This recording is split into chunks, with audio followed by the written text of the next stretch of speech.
తెలుగు విద్యార్థి యూట్యూబ్ ఛానల్కి స్వాగతం. యూజీసీ నెట్ అండ్ జేఆర్ఎఫ్ సంబంధించి పూర్తి వివరాలు ఈ సెషన్లో తెలుసుకుందాం.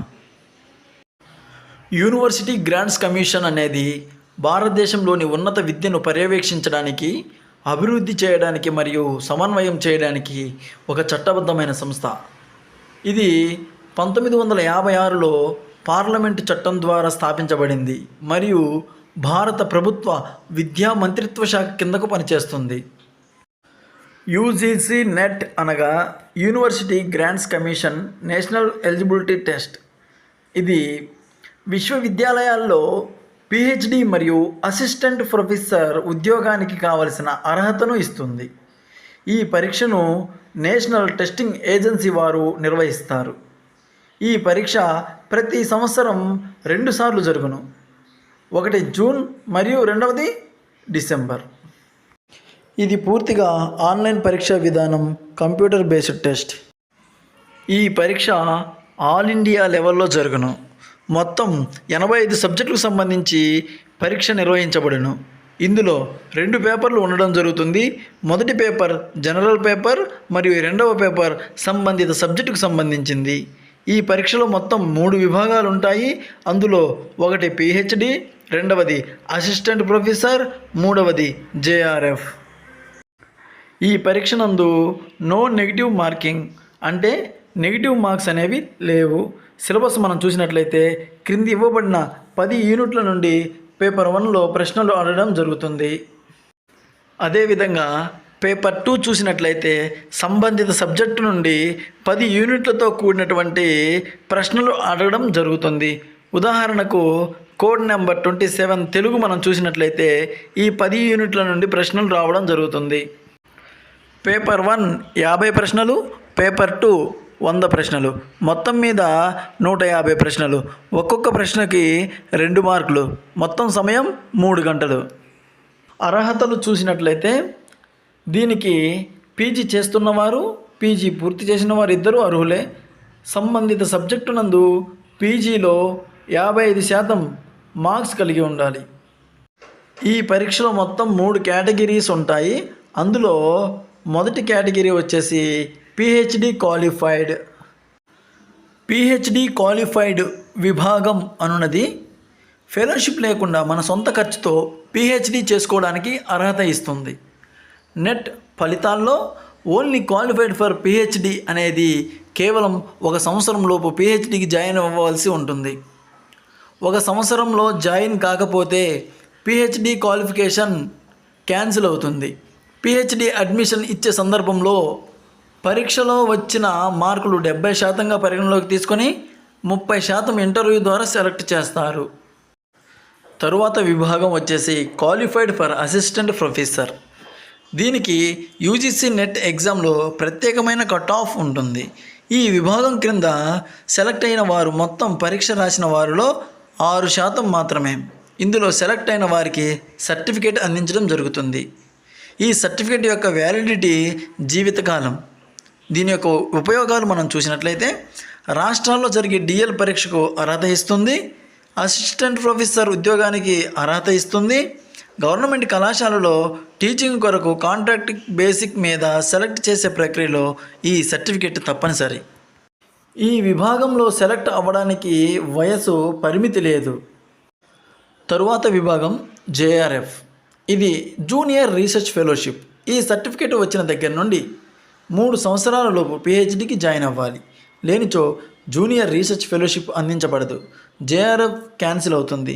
ఇది మొత్తం నెట్ క్వాలిఫై అయిన వారిలో 6% జేఆర్ఎఫ్కి సెలెక్ట్ చేస్తారు.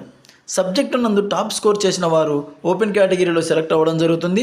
ఆ తర్వాత టాప్ స్కోర్ చేసిన వారు వారి రిజర్వేషన్ల యందు సెలెక్ట్ అవుతారు. ఈ జేఆర్ఎఫ్ అనున్నది 5 సంవత్సరాల పిహెచ్డి ప్రక్రియ.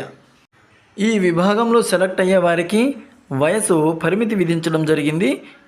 పరిమితి వయసు వచ్చేసి 30 సంవత్సరాలు. కొన్ని కేటగిరీలకు ఏజ్ రిలాక్సేషన్ అందించడం జరుగుతుంది. జేఆర్ఎఫ్ వలన లాభాలు. భారతదేశం నందు ఏ యూనివర్సిటీలో అయినా పిహెచ్డి చేయవచ్చు. ఇది అసిస్టెంట్ ప్రొఫెసర్ జాబ్కి అర్హత ఇస్తుంది. దీని ద్వారా పిహెచ్డి చేస్తున్న వారికి నెలకు కొంత అమౌంట్ ఇవ్వడం జరుగుతుంది. తెలుగు సబ్జెక్టు వారికి ప్రత్యేకంగా చూసినట్లయితే 37,000 రూపాయలు, వీటితో పాటు హెచ్ఆర్ఏ కలుపుకొని దగ్గరగా 40,000 నుండి 45,000 వరకు నెలకు అకౌంట్లో జమ చేస్తారు. ఇలా జేఆర్ఎఫ్ అనేది 2 సంవత్సరాలు ఉంటుంది. ఈ 2 సంవత్సరాల లోపు పిహెచ్డి ప్రక్రియ విరమించుకున్నట్లయితే ఇచ్చిన అమౌంట్ మొత్తం తిరిగి వెనుకకు పంపవలసి ఉంటుంది. దీనిలో ప్రధానమైనటువంటి విషయం ఏమిటంటే, జేఆర్ఎఫ్ ఫెలోషిప్ పొందుతున్న వారు తమ రాష్ట్రం నుండి ఎటువంటి బెనిఫిట్స్ అనేవి పొందలేరు. ఒకవేళ జేఆర్ఎఫ్ చేస్తూ గవర్నమెంట్ జాబ్కి సెలెక్ట్ అయినట్లయితే జేఆర్ఎఫ్ యొక్క ఫెలోషిప్ క్యాన్సిల్ చేయడం జరుగుతుంది. తరువాత ఎస్ఆర్ఎఫ్ 2 సంవత్సరాలు జేఆర్ఎఫ్ పూర్తి చేసిన తర్వాత ఆ పిహెచ్డి స్కాలర్ యొక్క గైడ్ తనని ఎస్ఆర్ఎఫ్గా ప్రమోట్ చేస్తారు. ఈ ఎస్ఆర్ఎఫ్ అమౌంట్ అనేది జేఆర్ఎఫ్ అమౌంట్ కంటే 5,000 ఎక్కువగా ఉంటుంది. ముఖ్యమైన విషయం ఏమిటంటే, హెచ్ఆర్ఏ అనేది యూనివర్సిటీని బట్టి మారుతూ ఉంటుంది. ఈ జేఆర్ఎఫ్ సాధించిన వారికి పిహెచ్డి ఎంట్రన్స్ ఎగ్జామ్లలో 15% లేదా 20% మార్కులు కలుపుతారు. పీజీ చేస్తున్న వారు జేఆర్ఎఫ్ సాధించినట్లయితే వారు ఆ ఫలితాలు వచ్చిన రోజు నుండి 2 సంవత్సరాల లోపు పీజీ పూర్తి చేయవలసి ఉంటుంది. ఆ 2 సంవత్సరాల తరువాతనే వారు జేఆర్ఎఫ్కి అర్హులు. 2 సంవత్సరాలలో పీజీ పూర్తి చేయని సందర్భంలో జేఆర్ఎఫ్ అనున్నది క్యాన్సిల్ అవుతుంది. ఈ ఫెలోషిప్పే కాకుండా 5 సంవత్సరాల మీద 1,00,000 రూపాయలు అందించడం జరుగుతుంది, కావలసిన పుస్తకాలు, పెన్నుల కొరకు. తరువాత విభాగం ఎన్ఎఫ్ఎస్సి, ఎన్ఎఫ్ఓబిసి, ఎంఏఎన్ఎఫ్. ఎన్ఎఫ్ఎస్సి అంటే national fellowship for scheduled caste. తర్వాత ఎన్ఎఫ్ఓబిసి అంటే national fellowship for other backward classes. తర్వాత ఎంఏఎన్ఎఫ్ అంటే మౌలానా అబుల్ కలాం నేషనల్ ఫెలోషిప్. ఈ ఎంఏఎన్ఎఫ్ అనున్నది ముస్లిం మైనారిటీ వారికి అందించేటటువంటి ఫెలోషిప్. పై 3 ఫెలోషిప్లు ఎవరికి వర్తిస్తాయంటే, ఆల్రెడీ పిహెచ్డి చేస్తూ నెట్ ఎగ్జామ్ రాసినప్పుడు వారు జేఆర్ఎఫ్ కట్ ఆఫ్లో దగ్గరగా మిస్ అయిపోయిన వారికి ఈ ఫెలోషిప్ అందించడం జరుగుతుంది. అంటే 99% వీరికే వర్తిస్తుంది. ఆ తరువాత 1% అనేది సాధారణ అభ్యర్థులకి అందించడం జరుగుతుంది. ఆ సబ్జెక్టు నందు ఆల్రెడీ పిహెచ్డి చేస్తున్న వారు, రాసిన వారు ఎవరు లేకపోతే అప్పుడు సాధారణ అభ్యర్థులకి అందించడం జరుగుతుంది. కానీ ఈ ఫెలోషిప్లు పెద్ద మొత్తంలో అందించబడవు.